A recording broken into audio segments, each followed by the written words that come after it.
Although I have realized that this V person is a liar. So we have to ask ourselves, on what other things is he lying about? Because he does all these videos, right? He does all these videos every day, but he claims to be a doctor, but I never see him working as a doctor. Is he a doctor? I don't know. I mean, so many videos that he does, and they're so long. Every single day doing these videos. Maybe he's lying about being a doctor too, because after all, he lied about who I am.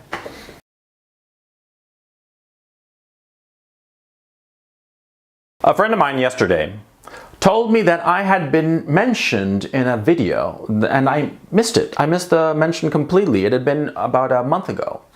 And it was a mention, I don't know what you want to call it, that this individual V said about me. And I want you to hear it first so that you have some context. So let's see what else. He talks in and dabbles down. Imagine my shock. Okay, you're not saying that he's wrong. And again, like Coach Red Pill, Kraut, why are you doing this to yourself? I don't understand this gentleman. He insulted me on the Twitter for no reason. Like, I was watching porn and jerking off, which is something haram, according to Coach Red Pill. He and the Muslims agree. You shouldn't jerk off. Do you know this? Like, this is what I understand. Like, on his video, he tells people not to jerk off. It's a biological fact, dude. Like, women, they release their pent-up energy when they're menstruating. They release it. Men need to stroke the schnitzel. Unless we live in medieval times when marriages are arranged and you marry at, like, I don't know, 9 years old, and then you can have a wife to fuck, you have to stroke the sword. I stroke the sword. The person listening here strokes the sword, and you stroke the sword as well. Jesus Christ, like, I really hate these people that are like, no, I never masturbate. Like, right, so, anti-masturbating coach, you know, he's probably like the opposite of a dating coach. The dating coach, what do dating coach say about masturbation? I need to find out. But he's very Islamic in his beliefs when it comes to masturbation. So, why are you doing this to yourself, right? Now, as you can see, this was because of some events that happened with Kraut and Tina. It's long and tedious. I'm not going to go into it. Now, insofar as this individual, he was criticizing me. He wanted to criticize me about what I'd said about Kraut and T, that I thought that he was committing some sort of suicide, and which is in fact what he did. Kraut and T has just wrecked his reputation, and he is just gone. And I don't think that we're going to be seeing him again. Maybe we will, who knows? Maybe he has a little bit more strength of character, enough strength of character to come back, but be that as it may. The point is, see, this V individual said a number of lies about me. And so it's important here that we talk about how to deal with liars. Now, I'm going to use this individual as an example. I don't take this individual as somebody worth really my time, except as using him as an example. And I'll explain why. Because you see, V has a fairly large audience, but he is one of the finger puppets of Sargon of Akkad. Sargon of Akkad has several such finger puppets. One used to be Kraut and T. There's V. There's Jeff Holiday. There's Wizard of Cause, and a couple of others. And these individuals are, frankly, they're not people of quality. They're not particularly intelligent. They're easily led, easily maneuvered, easily manipulated, and I suspect that that's exactly the reason that Sargon picked them, because they would be easy to handle. And he has handled them well, and he gave them their audiences. Because were it not for Sargon, they would not have an audience beyond, 1,000 subscribers, because none of them are particularly interesting. But anyway, that's besides the point. This V individual. Now, notice what he said. First of all, he didn't say anything about what I had said about Kraut. He started attacking me about a video that I'd talked about masturbation. And I hadn't said that you shouldn't masturbate. I said that you should masturbate tactically, strategically, right? And that masturbation was perfectly normal. I said that. He lied about that. He lied outright about that.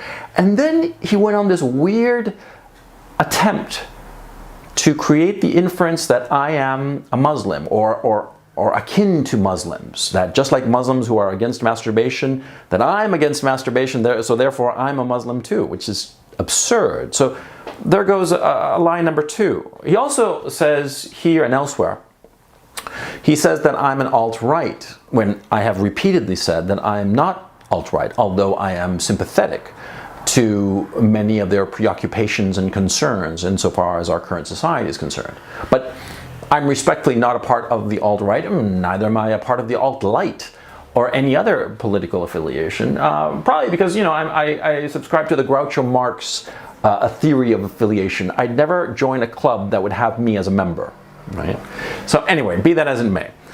He lied about my masturbation video. He lied about me being Muslim. He lied about me being alt-right. He lies about me. Now, I didn't even hear about this for like a month until, as I said, this acquaintance of mine clued me in. Now, I looked at the video and I was pretty surprised, or let me phrase it. I was not surprised because I've noticed that this individual, this V person, he claims to be a doctor. I don't buy that, and I'll explain why. I've been a lot of doctors in several continents, in 4 continents as a matter of fact. I mean, real specialist doctors, real doctors, MDs, right? And they're all surprisingly anal retentive about detail. You know, they're always very, very cautious in the wording of anything, no matter how trivial. They're always very, very precise. And obviously this individual, V, is sloppy with his lies because all the lies he said about me are demonstrably not true. So, my point, how do you deal with a liar, such as V? The first thing you have to do when you hear about a lie is you have to stop and think to yourself, will anybody reasonable believe this bullshit? Suppose that the big lie about you is that you're the reincarnation of Adolf Hitler. Okay, nobody's going to believe that. That's just absurd because, you know, we all know that Donald Trump is a reincarnation of Adolf Hitler. So when you hear a whopper of a lie about you, you have to laugh about it. Okay, you have to laugh about it and discard it, not even pay attention to it. The very fact that you laugh off a lie or even exaggerate it for effect signals everybody that the lie is so much bullshit. Okay, but when it becomes plausible, that's when it becomes very, very tricky, okay? A lot of times, a lie can become the truth in the perception of other people, okay? And so you have to be very careful, and this is an issue of fine-tuning. The more plausible the lie, the more aggressive you have to be in combating it, because if a plausible lie starts settling into the minds of people, not even a crowbar will be able to dislodge it. A plausible lie can wreck you. Now, why does this matter? Well, very obvious. Because you see, we live in a social world. We deal with other people all the time. Right? Now, when you're dealing with other people, you need them, and they need you, and you interact with each other. And as you interact with people, as they get to know you, as you work with them, as you show that you are capable, you build political capital. When you build up your standing among other people, you can eventually ask them to help you. Because that actually is the point of it all. The human relationships that you build are so that at some future date, you can ask people to help you. Perhaps it's something trivial. You can ask a friend at work. You say, you know, Bob, can you help me move from my old apartment to my new apartment and help packing and shit like that? And it's trivial, and I'm sure Bob will do it if he's a casual friend. But if Bob, you know, if you need something more serious done, you need a lot of political capital with Bob. For instance, you're thinking of leaving your bank and starting up your own bank. So you need to have a lot of political capital built up with Bob so that you can say to him, Bob, I'm going to start my own bank. I need you to be my CFO and come with me and start this thing. You know, I mean, you see, a lie about who you are is information that other people, the people you know, the people in your social circle, they find out about you and it diminishes you in their eyes. And that's why you want to be very, very alert to any lie said about you. Never, never, never feel that your reputation will save you. Because a lot of times, even the most sterling reputations can be destroyed by a well-placed lie. A reputation is something that you have to guard.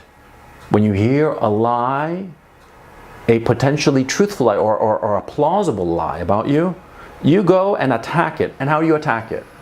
Well, because in every social circle that you have a few key people, a few key nodes, if you will. These are people who know a lot of other people. They're not necessarily superiors or inferiors, or they can be in any part of the hierarchy. But these people, you know, they have this quality of just knowing everybody and being in good, you know, getting in good with everybody. Now you have to find those nodes in your social environment.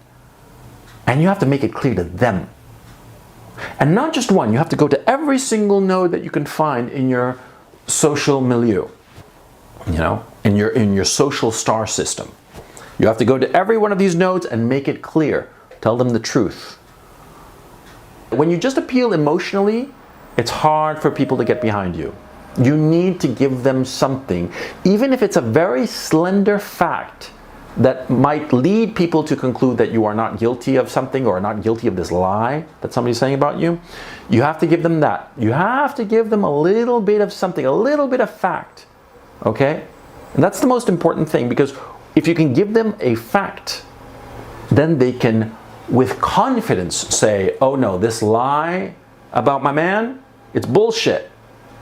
Because that's what you want people to say, that it's bullshit.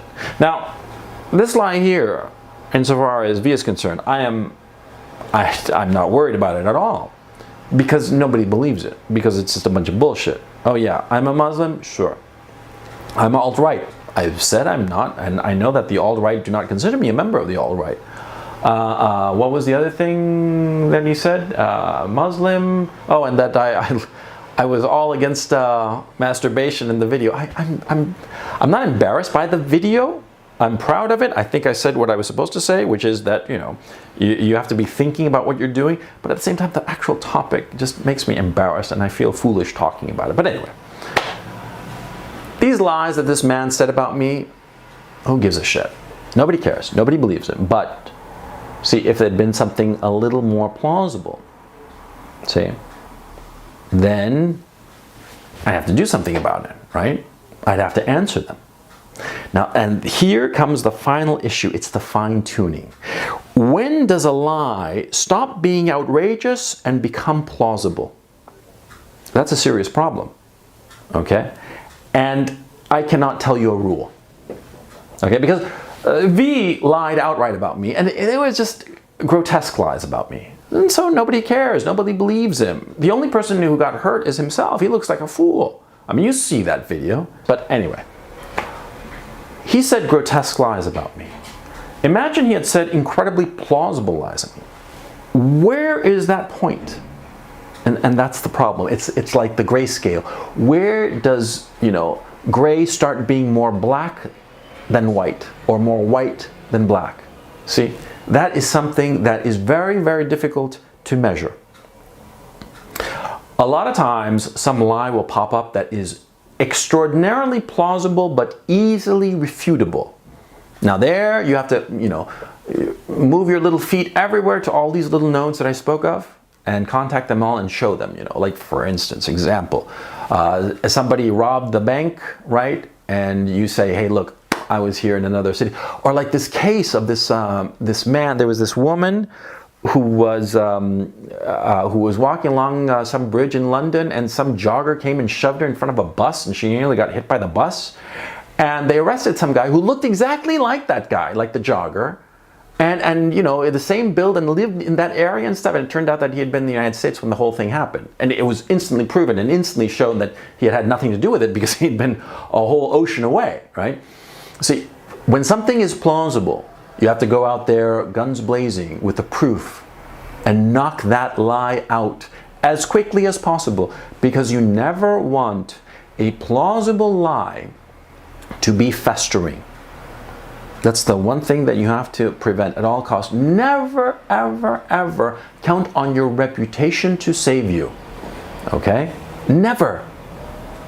You hear a plausible lie about you, you aggressively go and fight it with hard proof as quickly as possible. Don't hesitate. Don't say like, oh no, people aren't gonna, bullshit.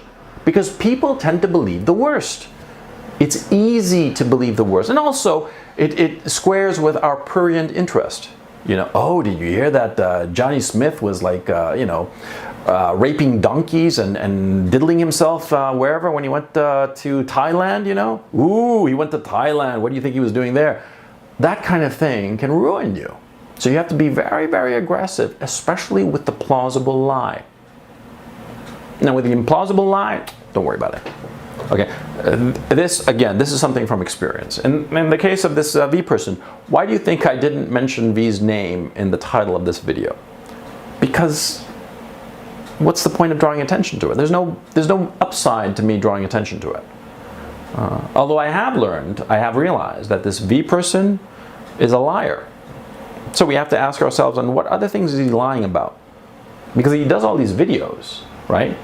He does all these videos every day, but he claims to be a doctor, but I never see him working as a doctor. Is he a doctor? I don't know. I mean, so many videos that he does, and they're so long. Every single day doing these videos. Maybe he's lying about being a doctor too, because after all, he lied about who I am. See? You see, that's the beauty of it. When a liar says something stupid, he's the only one left vulnerable. And by the way, just so that we're really, really clear, I think that V is lying about being a doctor, and I won't believe that he's a doctor until I see some sort of accreditation from some institution that I actually know of, some British or American accreditation. Because him saying that he's a doctor, I think it's bullshit. Why do I think that? Because he lied about me. He said bullshit about me. Demonstrable bullshit. So anything he says, it's bullshit as far as I'm concerned. See? That's what happens to liars. They lie about you, and if you do the job right, nobody will ever believe in them in anything ever again.